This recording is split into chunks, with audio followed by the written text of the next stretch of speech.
নমস্কার বন্ধুরা, আজকে আমি একটা চাল কুমড়ো রেসিপি নিয়ে এলাম। চাল কুমড়োর পুর ভরা। আশা করি আপনাদের ভালো লাগবে। এইভাবে পদ্ধতিটা বানিয়ে দেখুন, খেতে খুব ভালো হয়। আমি প্রথমে এক মিক্সি জারে সর্ষে, পোস্ত, সাদা তিল, কাঁচা লঙ্কা দিয়ে দিলাম।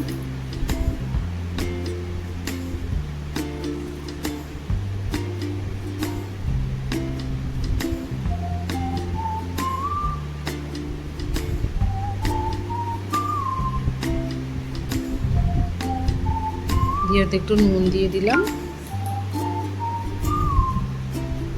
একটু জল দিয়ে ওটা ব্লেন্ড করে নেব।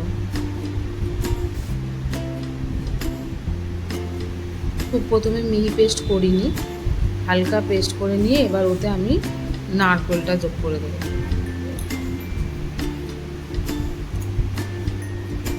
খেয়াল রাখতে হবে খুব বেশি জল দিয়ে ফেলবেন না, তাহলে পাতলা হয়ে যাবে। এই যে ঘনত্বটা তৈরি হচ্ছে এটাই পারফেক্ট। এটাতে আমার পুরটা ভরতে সুবিধা হবে। এই রকমভাবেই আপনারা তৈরি করবেন। এবারে কাসুন্দি যোগ করে দেবো, তারপর ওতে একটু সামান্য চিনি দিয়ে দেবো, আর একটু কাঁচা লঙ্কা দিয়ে দেবো। কাঁচা লঙ্কাটা আমাদের বাড়িতে একটু ঝাল ভালোবাসে, মুখে কাঁচা লঙ্কাটা পড়বে, ভালো লাগবে খেতে।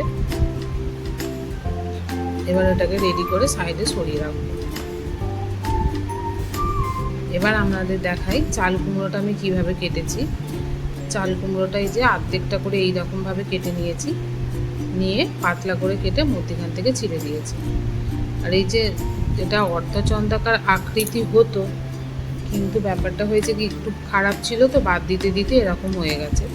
যাকে ওতে একটু লঙ্কা গুঁড়ো আর নুন দিয়ে চাল কুমড়োটা ভালো করে মাখিয়ে রেখে দেবো। ওতে চাল কুমড়োর ভেতর নুনটাও লঙ্কাটা ঢুকে যাবে, টেস্টটাও হবে, আর চাল কুমড়োটা নরমও হয়ে যাবে। আর চাল কুমড়ো তো নিজস্ব কোনো টেস্ট নেই না, ওতে একটু নুনটা লঙ্কাটা দিলে ভালোই লাগবে খেতে।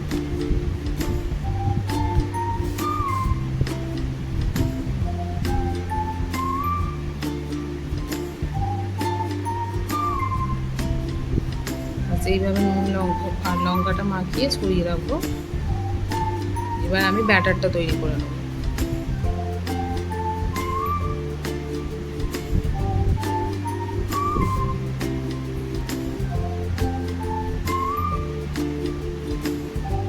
এই আলাদা পাত্রে আমি বেসন নিলাম, 8 চামচ মতো বেসন নিয়েছি। এই চামচের মাপের 8 চামচ নিয়েছি, আর ওই চামচের মাপেরই আমি দু চামচ চালের গুঁড়ো আর একটুখানি 2.5 চামচ মতো চালের গুঁড়ো ওতে অ্যাড করলাম।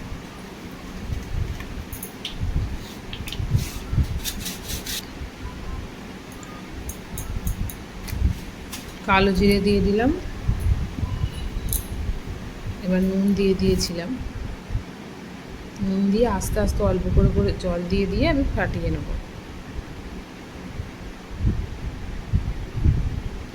আর একটুখানি জল অ্যাড করতে লাগবে।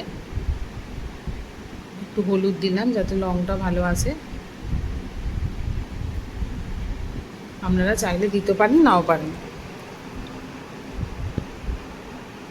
এবার ওতে একটু জল অ্যাড করে দিলাম।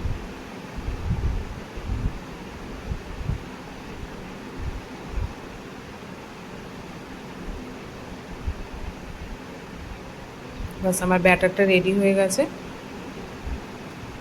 এবার চাল কুমড়োর পুরটা ভরে নিয়ে ভাজার পালা।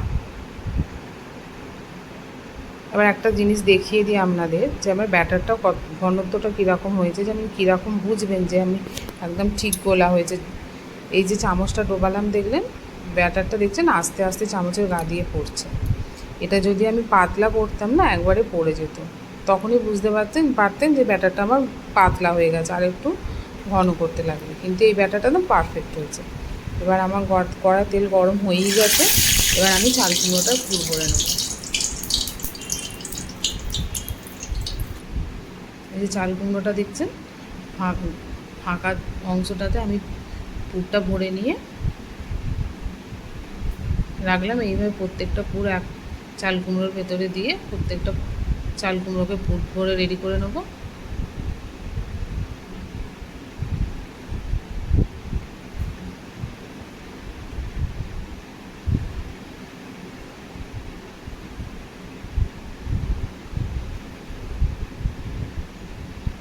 এইভাবে রেডি করে নিতে হবে।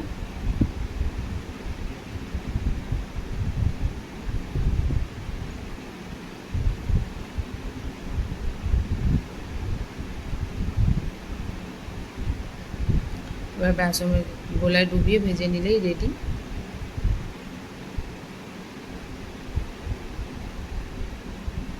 এবার খেয়াল রাখতে হবে, আমার তেলটা অনেক গরম হয়ে গেছিলো। এবার আমি কী করেছি, চাল কুমড়োটা দেওয়ার পরেই একদম ফ্লেমটা লো করে দিয়েছি। এবার লো ফ্লেমে আস্তে আস্তে আমি এটাকে ভাজবো, যাতে বাইরেটা আর ভেতরটা ইকুয়ালি ভালো করে ভাজা হয়। এভাবে লো ফ্লেমে আস্তে আস্তে দিয়ে ভেজে রেডি করে নেব।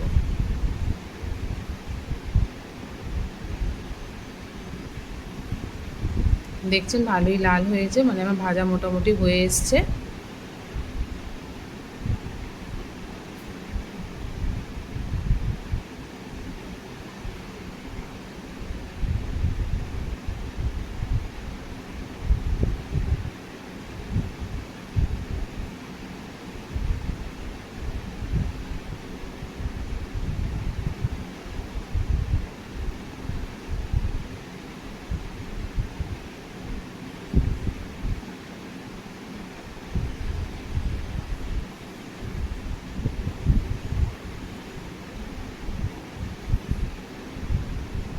বাস আমার এগুলো ভাজা হয়ে গেছে, আমি একে একে তুলে নেব।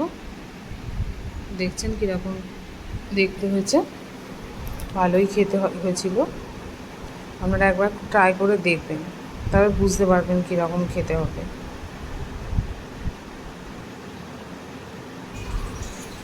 বাস আমার রেডি চাল কুমড়োর পুর ভরা।